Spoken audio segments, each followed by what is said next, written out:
Buenos días. Buenos días, iglesia. ¿Cómo amanecieron hoy? ¿Bendecidos? Bueno, decía un hermano en la central, bendecido para bendecir.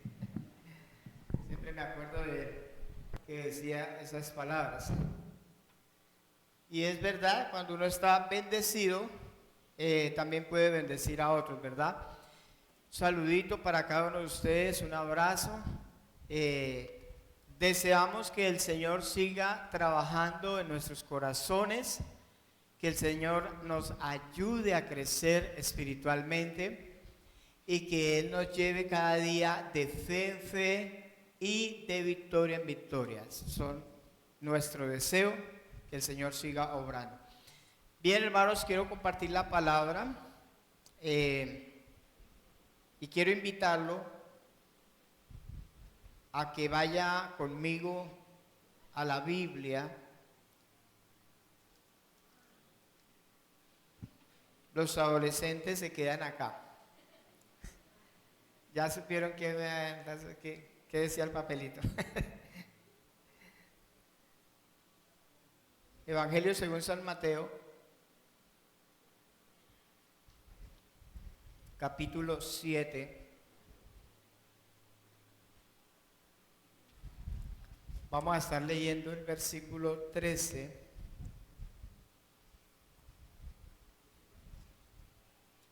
y el versículo 7, versículo 13 al 14. ¿Ya están ahí? Bueno, no ha salido ahí en la pantalla para los que no han traído su Biblia allá. Vamos a leerlo juntos a una sola voz. Dije 7, no lo encontraba acá. 7, versículo 13 al 14, dice: entrad por la puerta estrecha. ¿Por qué? Porque ancha es la puerta y espacioso el camino que lleva a la perdición, y muchos son los que entran por ella. Porque estrecha es la puerta y angosto el camino que lleva a la vida, ¿y cuántos la hallan? ¿Cuántos? Pocos. ¿Y cuántos entran por la puerta ancha? Muchos. Oremos.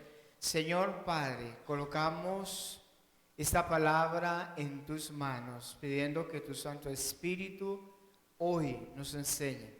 Habla a nuestro corazón, habla a nuestro espíritu y produce en nosotros transformación, produce vida en nosotros, en el nombre de Jesucristo.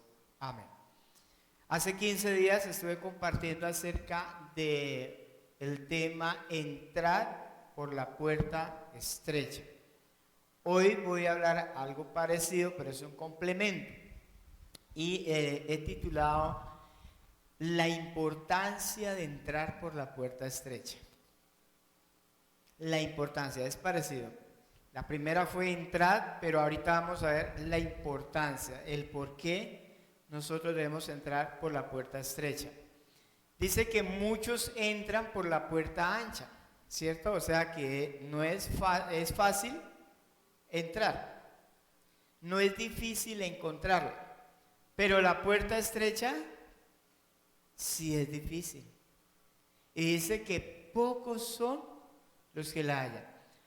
He sentido compartir este tema con la iglesia porque a mí me parece muy importante que las personas estén seguras de su salvación, que estén seguras del perdón de Dios, que estén seguras de dónde vienen y para dónde van. Hermano, más que tener una buena asistencia a una congregación, lo que más nos debe interesar es qué hay en el corazón de las personas, qué es lo que han creído y si están seguros de hacia dónde van. Para mí, eso es lo más importante. Yo les hago una pregunta: ¿hay algo más importante que la salvación para el hombre? No hay nada más importante porque la salvación nos conecta a la vida eterna. Porque Dios, dice la Biblia, que Dios nos hizo ser eternos. Dice que Él puso eternidad en el corazón de los hombres. Quiere decir que nuestra vida no termina cuando nuestro corazón deja de latir. Ahí no termina la vida sigue. Somos eternos. Por eso lo más importante es saber si estoy seguro de mi salvación. Por eso le voy a pedir que usted preste atención. No se deje robar la distracción del enemigo. Porque él puede distraerlo a usted con cualquier cosa para que usted no escuche, para que usted no entienda y no sea salvo. Entonces le voy a pedir toda la atención y a todos los chicos, adolescentes y jóvenes que están aquí en este servicio. Entonces, la importancia, ¿por qué es tan importante entrar? Porque hermanos, yo les decía esta mañana, a los hermanos, ¿de qué sirve que usted dure en una iglesia 20 años asistiendo? ¿De qué les sirve si no entiende el evangelio? Si no entiende el perdón de Dios, si no ha entrado por la puerta estrecha, pues de nada va a servir que usted lleve tantos años asistiendo a una iglesia y al final usted diga, perdí mi tiempo. Porque eso es lo que el Señor dice en Lucas capítulo 13, donde Él habla de que cuando el Señor cerró la puerta, muchos vinieron a decir, pero Señor, si es que yo estuve en sus enseñanzas, yo estuve en los cultos, yo participé, yo dirigí la alabanza, yo prediqué, yo hice esto, hice lo otro. Y el Señor les va a decir, nunca los conocí. O sea, no se trata de enseñar, no se trata de participar en una iglesia, si bien ese es el resultado de uno ser salvo, pero la salvación no es por venir a una congregación, no es por asistir a unos cultos, a unas reuniones.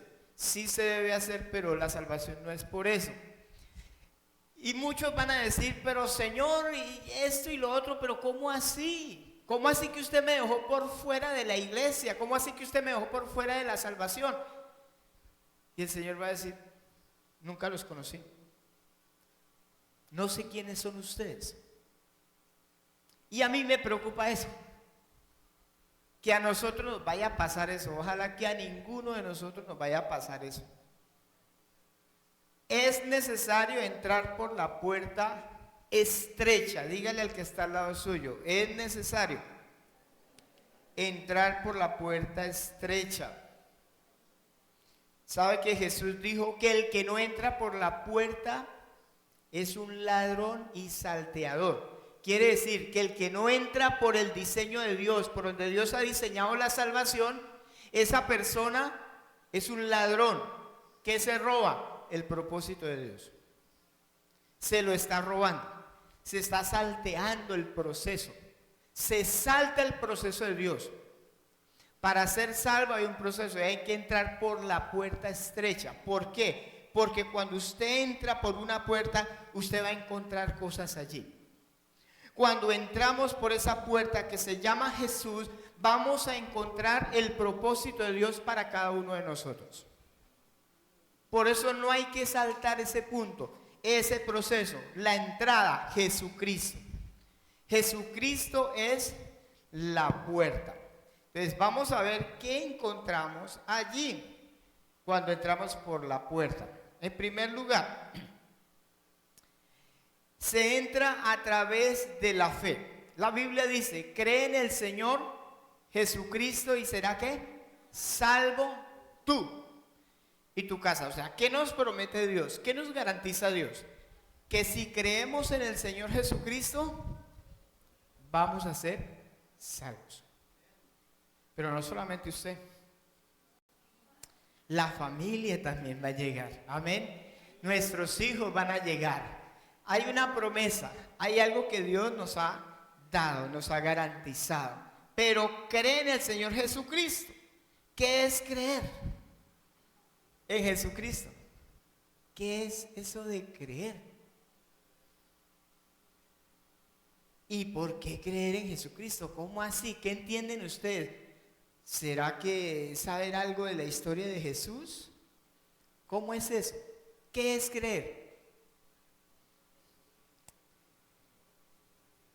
Es colocar la confianza en que Jesucristo es mi Salvador. Usted, correcto, es una convicción, es una confianza total en el Señor. Sí, es como cuando yo voy allá donde la hermana Fabiolita, ella me peluquea, yo confío que ella me deja bien. Porque la hermana Mintica era antiguamente mi peluquera, pero ya, ella ya desertó. Confiar en alguien, confiar en Jesucristo.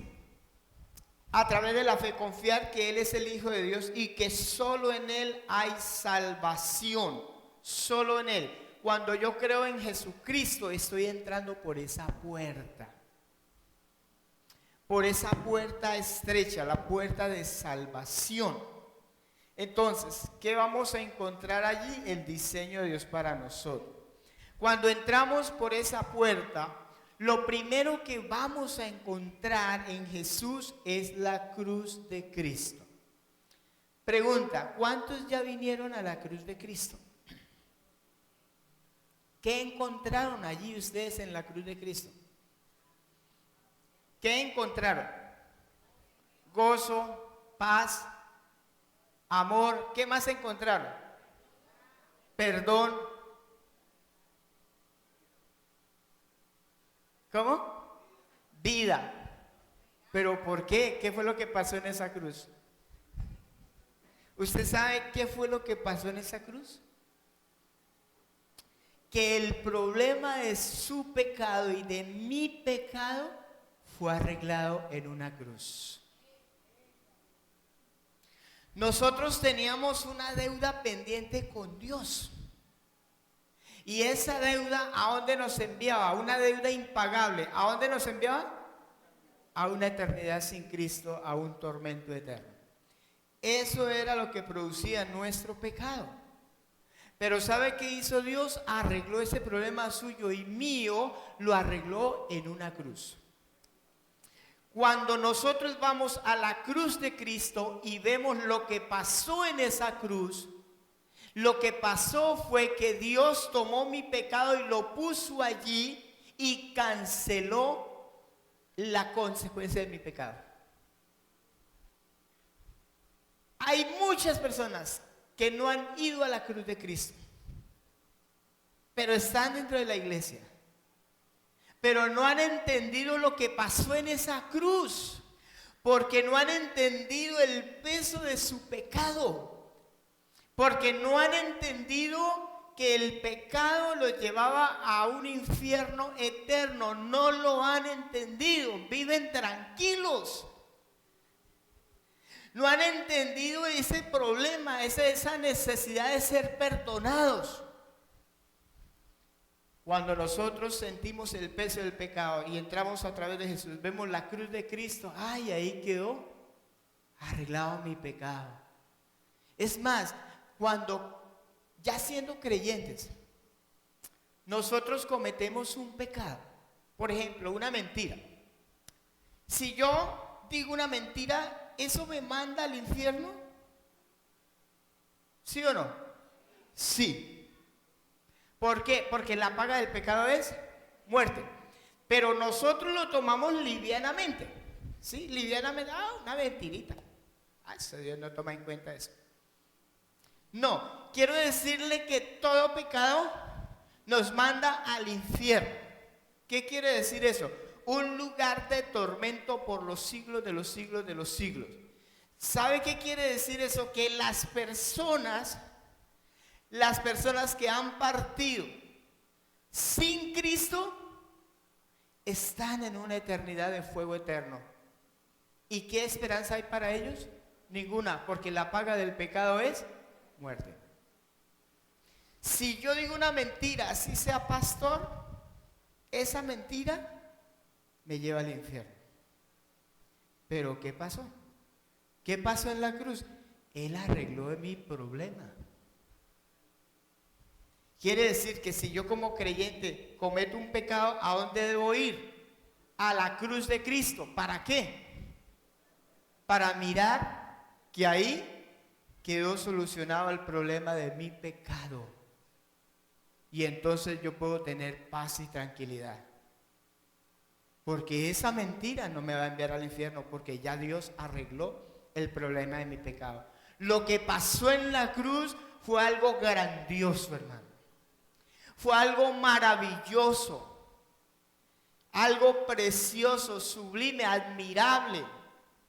Fue una obra extremadamente maravillosa, que aún nosotros no la alcanzamos a entender. ¿Por qué muchos cristianos no son agradecidos con el Señor? Porque nunca entendieron qué pasó en la cruz. Y entonces no hay gratitud, no hay gozo, no hay alegría, no hay ese deseo de servir al Señor, porque ellos nunca han visto lo que Dios hizo en Cristo a favor de nosotros. No lo entienden. Por eso no hay gratitud para con el Señor, no se entiende. Ellos piensan que es ir a un culto, pero no hay gratitud. Pero cuando ese creyente entiende, hay una gratitud, hermano. Hay una reverencia hacia Dios, hay un amor hacia el Señor, hay un deseo de adorarle, hay un deseo de exaltarlo, hay un deseo de decirle tú eres mi Dios, hay un deseo de vivir para Él, porque entendió la obra de la cruz. Es muy importante que usted entienda la obra de la cruz. Lo que pasó allí. El Señor, cuando llegamos cargados con nuestros pecados y llegamos a la cruz, ¿qué pasó con esos pecados? Se cayeron. Y sabe, todos los pecados que nosotros llevábamos, ya el Señor los quitó y le quitó esa carga, le quitó esa preocupación, le quitó esa culpa, le quitó esa vergüenza. Porque eso fue lo que pasó en la cruz. Eso fue. Quitó la carga de nuestros pecados. Y dice la Biblia que esos pecados cayeron a lo profundo de la mar. Allá cayeron. Quiere decir que Dios no volverá a tener en cuenta sus pecados. Para nada. Ya no lo acusan y ya no lo condenan. Entonces, cuando no se entiende la obra de la cruz, se vive un evangelio centrado en sí mismo, en la misma persona. Entonces la persona cree que porque ayuna harto, ora harto, entonces es más espiritual que otros, ¿sí? Le pasa lo que le pasaba a los fariseos.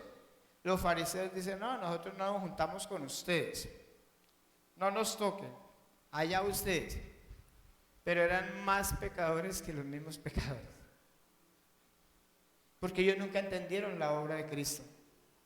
Nunca la entendieron. Solamente sabían Biblia, enseñaban la ley, pero ellos no habían experimentado la cruz. No la experimentaron. No pudieron ver a Jesús.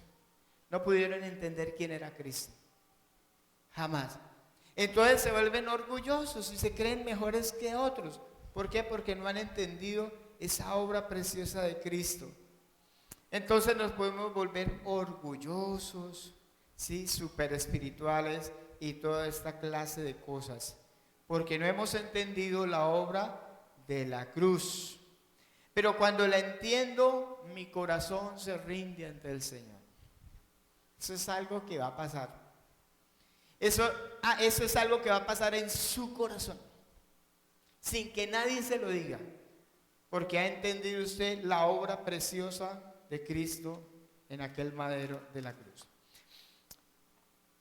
Hay algunas cosas que suceden cuando venimos a la cruz de Cristo. Y vamos a ver que en el Antiguo Testamento hay una ilustración de lo que pasó en la cruz. Préstele atención. Números capítulo 21.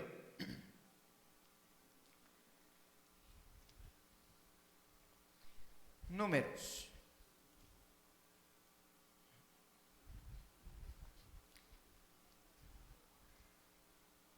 La verdad a mí me interesa más que usted sea salvo que usted venga aquí al culto. Porque si usted viene al culto y no es salvo, ¿de qué sirve? Número 21.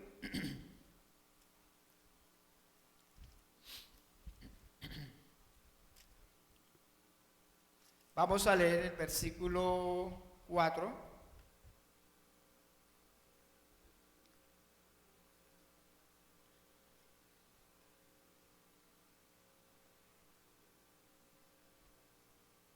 Al versículo 9. Bueno, dice así. Después partieron del monte de Hor, camino del Mar Rojo, para rodear la tierra de Edom, y se desanimó el pueblo por el camino. Y habló el pueblo contra Dios, ¿y contra quién más? Contra Moisés. ¿Qué dijeron?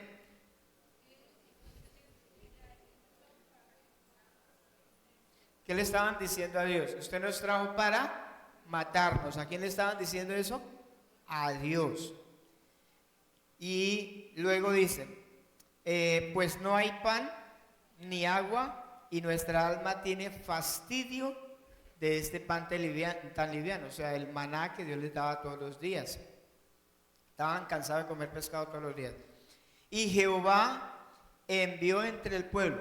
¿Qué envió? Serpientes ardientes. ¿Qué hacían? Mordían al pueblo. ¿Y qué pasó? Murió mucho pueblo de Israel. Versículo 7. Entonces el pueblo, ¿a dónde vino? Moisés. ¿Qué le dijo? Hemos pecado por haber hablado contra Jehová y contra ti. Ruega a Jehová que quite de nosotros estas serpientes. ¿Y qué hizo Moisés? Oró por el pueblo. ¿Qué le dice Dios? Versículo 8. Jehová dijo a Moisés, ¿qué le dijo? Hazte una serpiente ardiente y ponla sobre un asta, o sea, sobre un palo, un madero. Y cualquiera que fuere mordido y mirare a ella, vivirá. Y Moisés hizo una serpiente de bronce y la puso sobre un asta.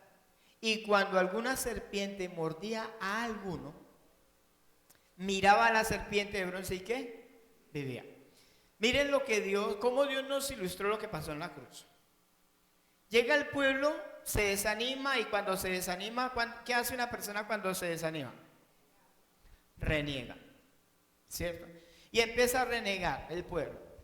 Y hablan contra Dios. Y dice, Dios lo único que quiere es matarnos. Nos trajo aquí para matarnos. Entonces, ¿qué hizo Dios? Mandó serpientes. Las serpientes le obedecen a Dios, ¿cierto? ¿Y por qué Dios manda serpientes para matar al pueblo? Eso es lo que no entiende la gente. ¿Por qué Dios envía serpientes para matar al pueblo? ¿Por qué? Porque la paga del pecado es muerte. El mundo no ha entendido eso.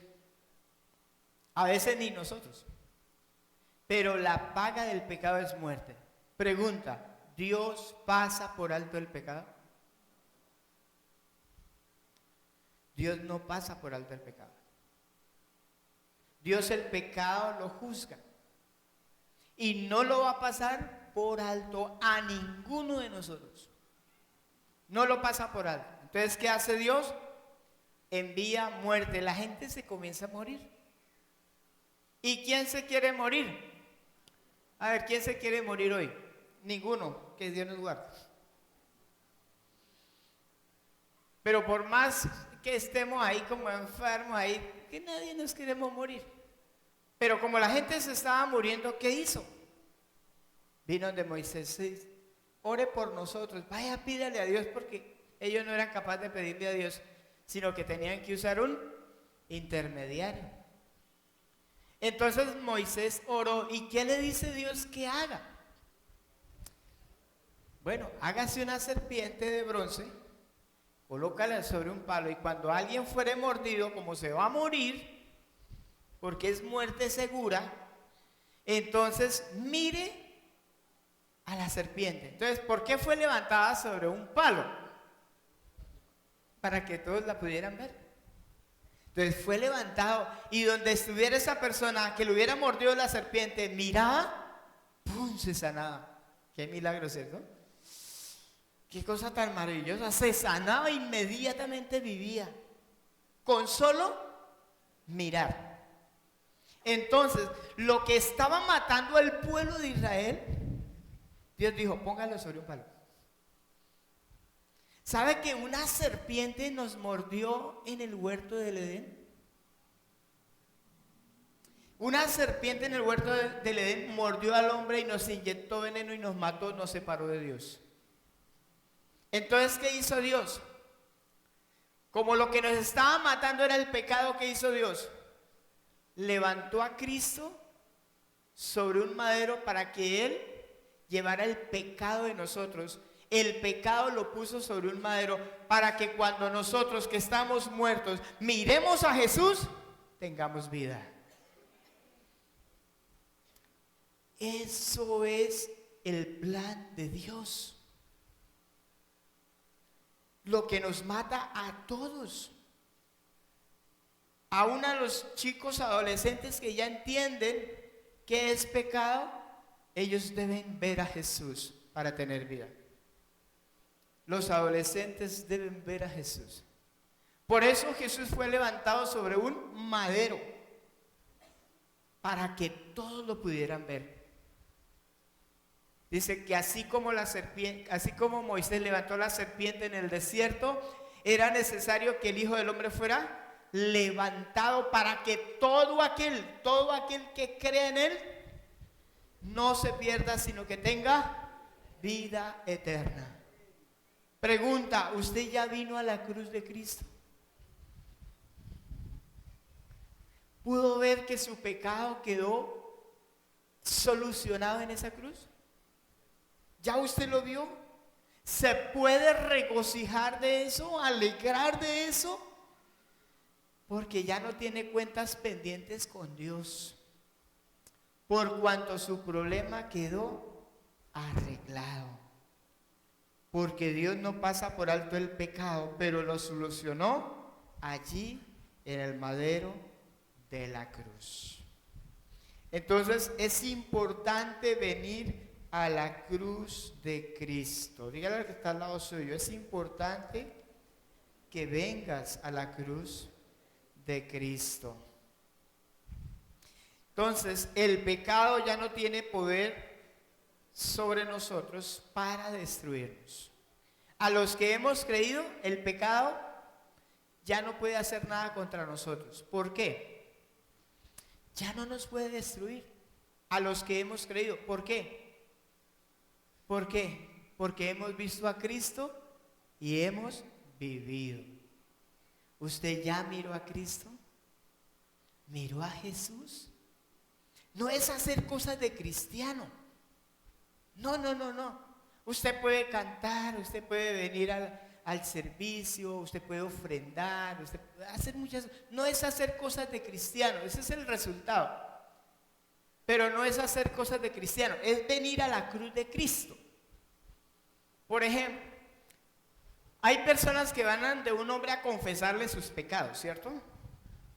¿Y qué le dice la persona? Vaya, haga tantas oraciones, tantas cosas, aquello, lo otro, para que sea perdonado. ¿Ese es el modelo de Dios? ¿Cuál es el modelo de Dios? Venir a la cruz de Cristo. Ese es el modelo de Dios. Venir a Cristo. No es hacer cosas para poder ser perdonado, porque eso es lo que de pronto nos han confundido, pero es venir a la cruz de Cristo. Amén. ¿Estamos entendiendo la palabra, hermanos? ¿Quiénes no han entendido? No es por hacer cosas buenas, no es por ser buena persona, no es por servir a Dios, no es por eso, hermano. Es por venir a la cruz de Cristo y el resto es el resultado. Va a ser el resultado. Miremos un texto en 1 Corintios capítulo 1 versículo 18. Primera carta a los Corintios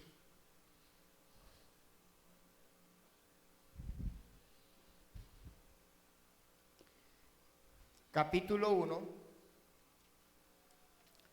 versículo 18. Miremos este texto, bien interesante. Dice, porque la palabra de la cruz es que locura a los que se pierden, pero a los que se salvan esto es que, o sea, a nosotros es que poder de Dios.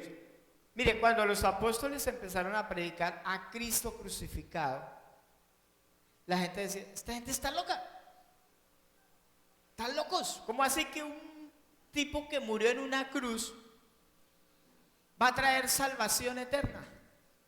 ¿Cómo así? No entendemos eso. Ustedes están locos. De hecho, a nosotros nos dicen que estamos locos, ¿no? Un poco locos allá. Pero esos locos somos más cuerdos que ellos mismos. Porque no podían entender que una persona en una cruz, que muriera en una cruz, ¿cómo así que podía salvar? Pero a nosotros que sabemos qué pasó en esa cruz, para nosotros es poder de Dios. Es locura los que se pierden, no lo pueden entender, pero para nosotros es algo poderoso lo que pasó en aquella cruz. Entonces, cuando venimos a la cruz de Cristo, nos damos cuenta que el problema de nuestro pecado fue solucionado. ¿Qué pasa cuando nosotros entendemos eso? Viene una paz al corazón. Yo no sé cuántos han experimentado esa paz, pero es una paz de poder tener una amistad con Dios, una relación con Dios, porque Él quitó mi pecado. Entonces estoy en paz con Dios, pero tengo la paz de Dios. Son dos cosas diferentes: estar en paz con Dios y tener la paz de Dios. Son dos cosas interesantes. Eso pasa cuando nosotros entendemos la obra de la cruz.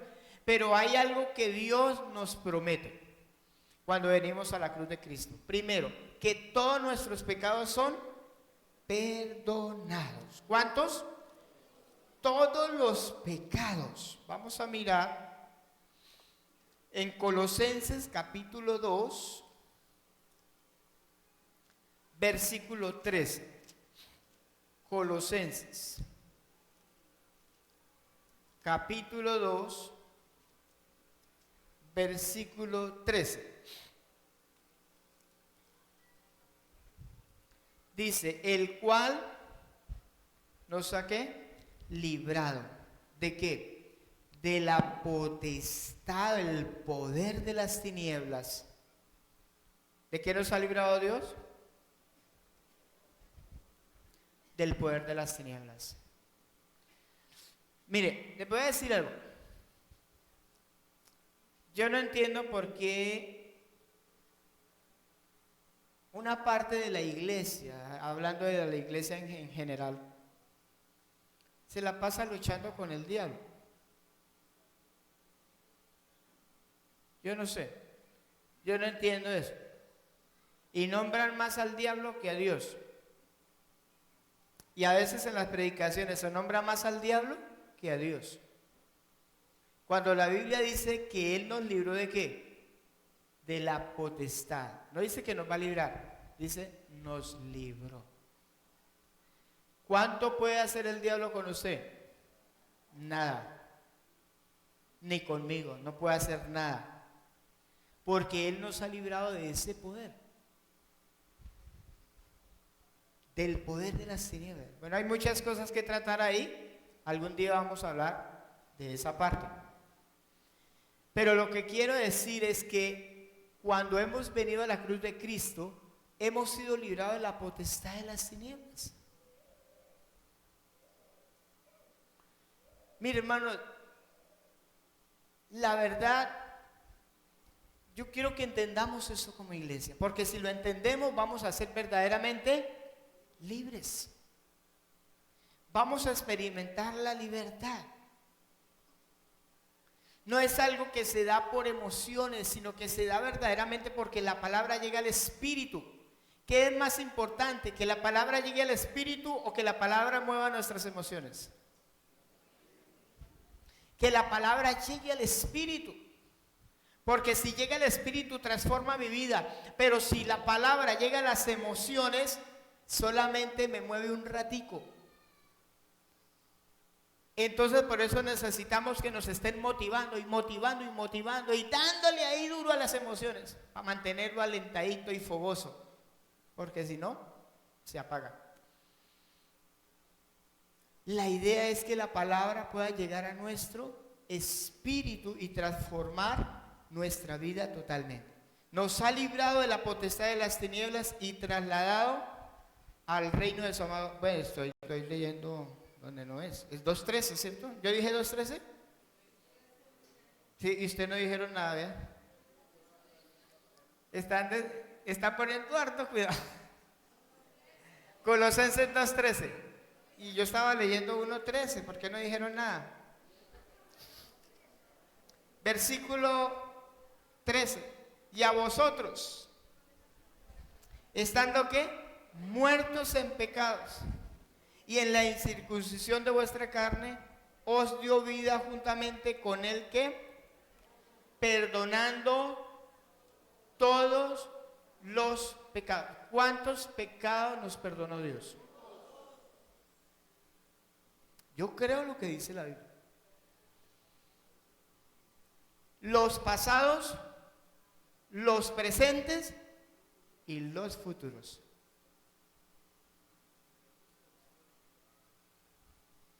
Dice que nos perdonó todos los pecados.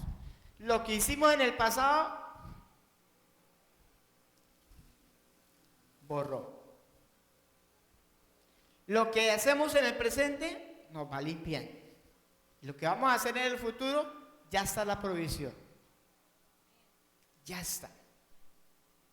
Solamente es confesar. Cuando pecamos, confesar nuestro pecado. Venir a la cruz de Cristo y darse cuenta de que así es.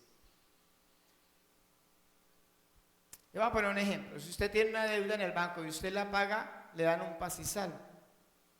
Si a usted le llega un mensaje de texto diciendo, mire, vaya a acérquese y pague, y usted ya tiene el paz y salvo, usted está tranquilo. Porque sabe que ya no debe nada. Nos vamos a equivocar porque es imposible decir que no vamos a pecar. O sea, que de pronto no vamos a cometer un pecado. No necesariamente es adulterio y borrachera, porque a veces uno piensa que los únicos pecados son adulterio y borrachera y el cigarrillo. No, hermano, pecados son muchísimos.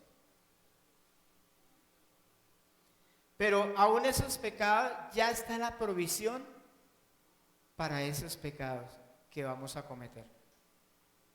Dice que nos perdonó todos los pecados. Esa es una seguridad que Dios nos da cuando venimos a la cruz de Cristo. Sus pecados fueron perdonados. ¿Ya vino a la cruz de Cristo? Por eso ya no hay temor de acercarnos a Dios. No hay ningún temor. Porque Él perdonó todos mis pecados. Pero lo segundo que pasa es que Él nos quita los harapos y nos pone vestiduras nuevas. Apocalipsis 3:5. Apocalipsis 3.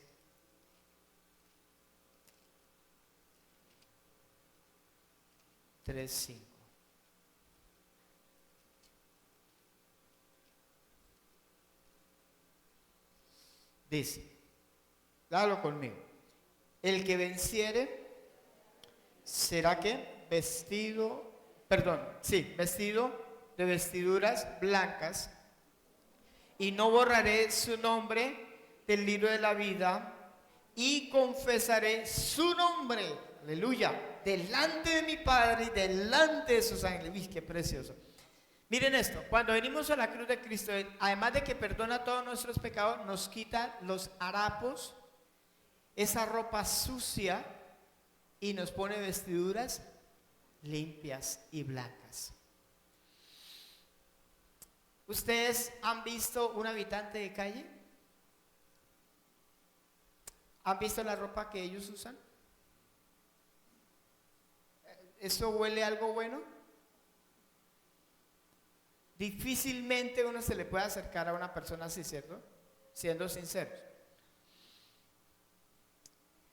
Y está esa ropa maloliente, rota, sucia, de 1 año, 2 años.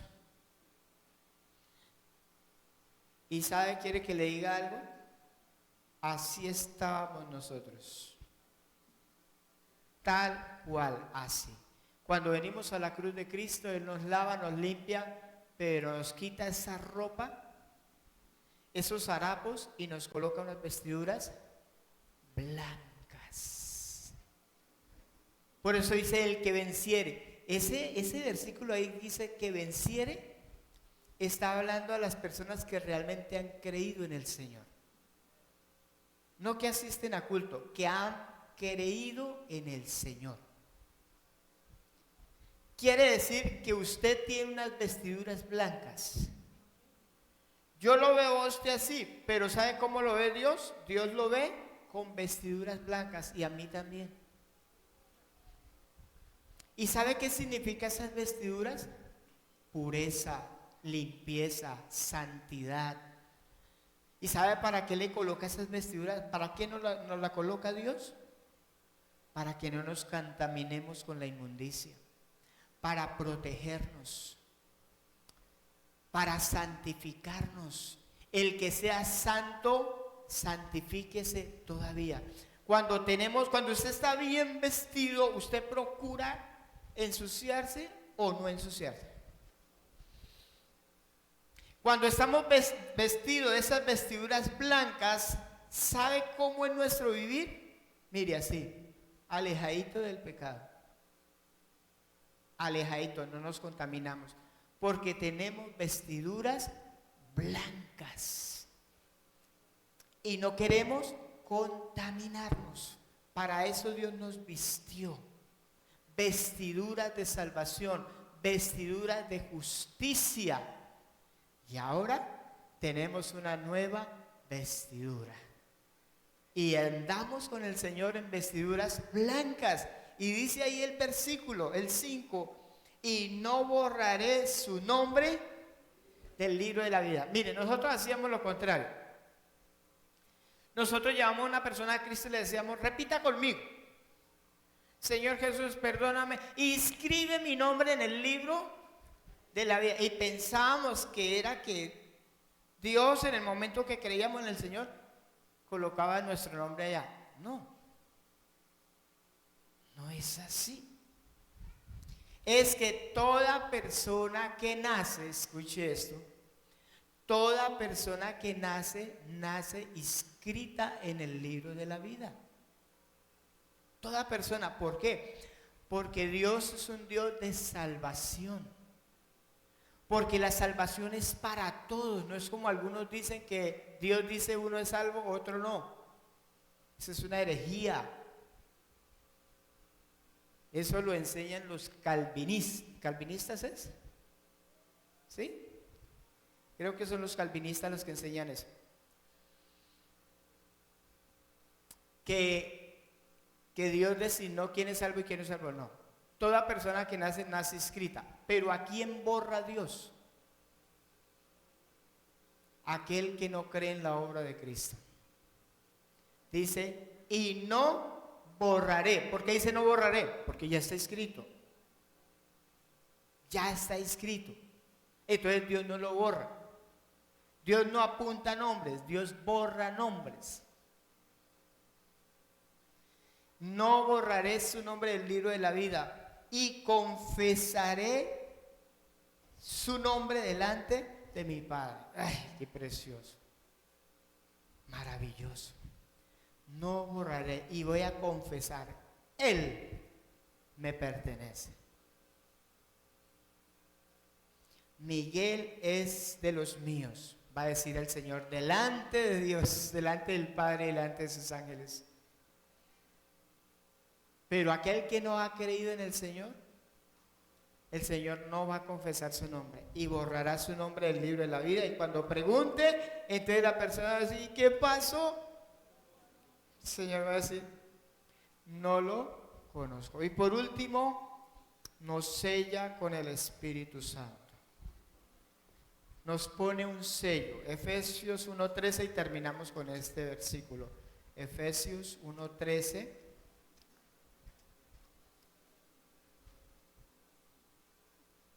Dice,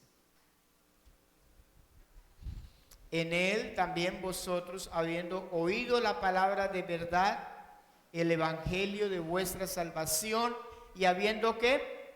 Creído en él, fuisteis sellados con el Espíritu Santo de la promesa, que es las arras de nuestra herencia hasta la redención de la posesión adquirida para la alabanza de su gloria. Dios nos coloca un sello en la frente. ¿Para qué es un sello? Para indicar que es propiedad de alguien. Cuando somos sellados con el Espíritu Santo, Dios puede distinguirlo y decirle, ese es mío, me pertenece. ¿Qué quiere decir eso? Que ese sello nos va a identificar cuando ya estemos delante del Señor, Él nos va a identificar. Ese es como el certificado de que realmente somos de Él. Si usted tiene el Espíritu Santo, eso certifica que Dios a usted lo selló. Y está sellado para la redención. ¿Y quién le quitará la salvación? Nadie.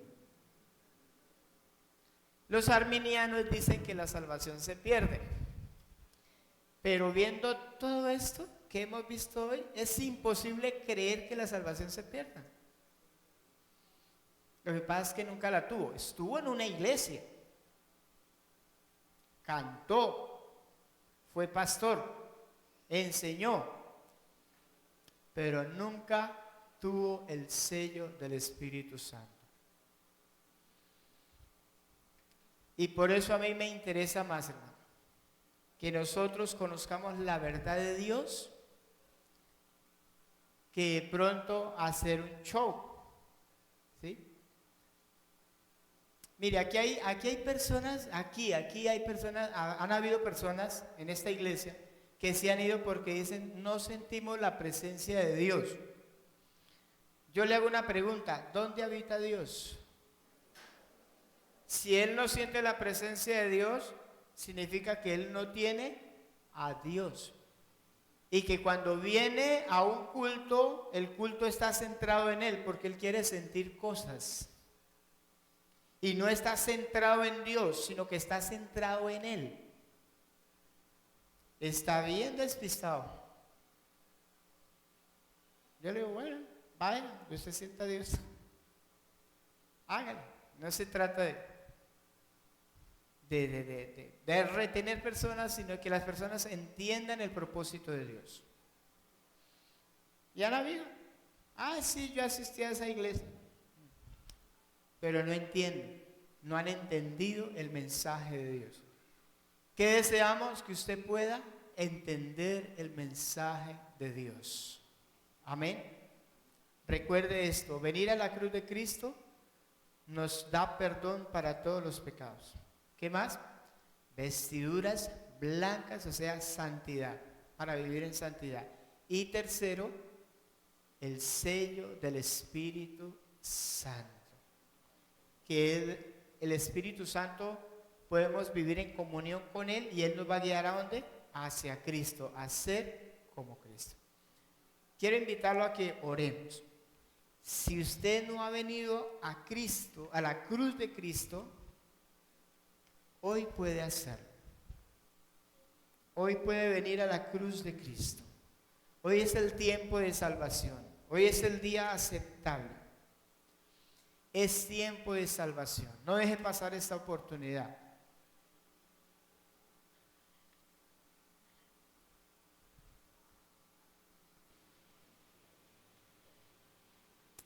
Si está Natalia por ahí, nos ayude con el piano.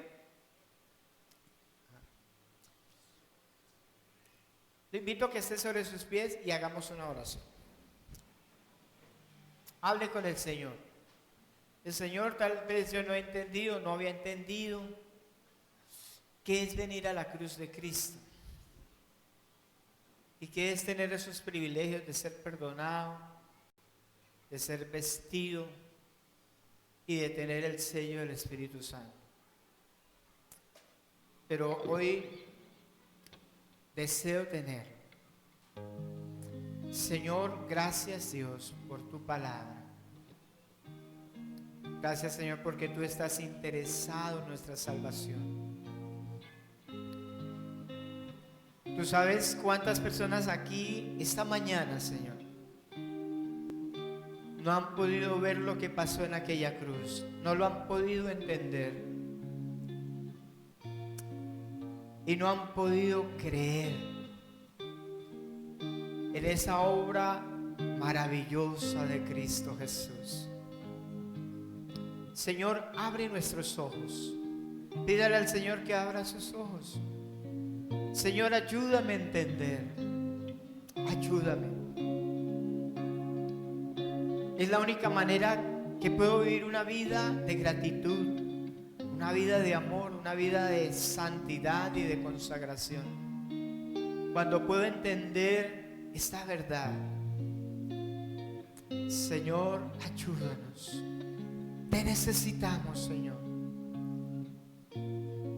Ayúdanos, Espíritu Santo. Obra, Señor. Obra en cada corazón, en cada vida, cada niño, cada joven, cada adolescente que está esta mañana. Cada varón, cada mujer.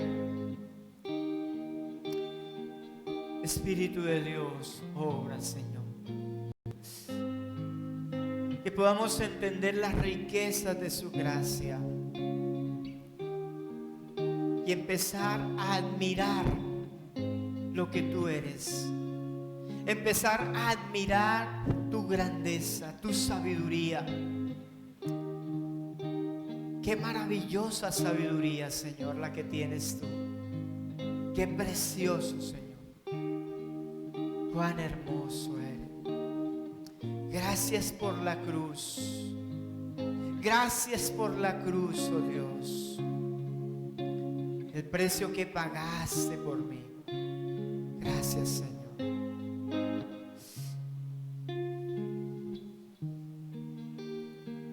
Aleluya. Gracias, Señor. Permite que cada uno de nosotros podamos experimentar el gozo de lo que es sentirse perdonado, la dicha del perdón. Como dijo el salmista David, bienaventurados aquellos cuyas transgresiones son perdonadas y cubiertos sus pecados. Gracias, Dios. En el nombre de Cristo Jesús. Amén. Amén. Ahora espero que se lleve esta palabra en el corazón, guárdela en su corazón, medítela y aplíquela a su vida. Crea la palabra. Amén. Hermanos, recuerden llenar el link para los datos. Queremos tener un mejor pastoreo con ustedes, estar más cerca de ustedes, y por eso les pedimos el favor que llenen el formatico. Un abrazo para todos, una feliz semana. Hay cooperativa. Por favor, no salga corriendo.